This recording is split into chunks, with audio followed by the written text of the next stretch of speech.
हम आज बात करेंगे एशिया कप 2025 मेंस टी20 की, जो कि होस्ट करने वाला था इंडिया, अब होस्ट कर रहा है उसे यूएई, जो कि 9 सितंबर से स्टार्ट है।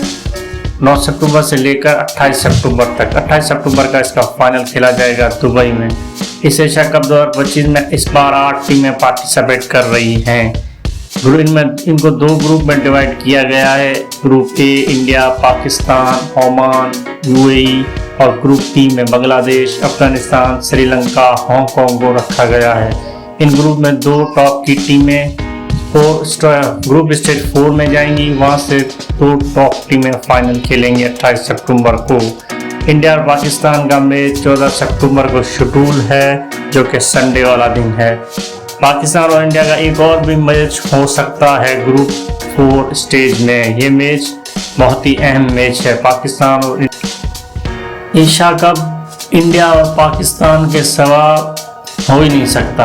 जी हाँ, ये इंडिया एशिया कप में नहीं तो एशिया कप भी नहीं हो सकता।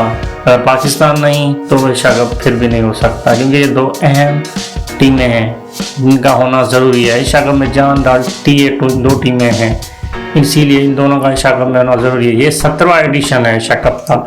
इससे पहले 2023 में हुआ था, वो वनडे फॉर्मेट था जो इंडिया ने जीता था।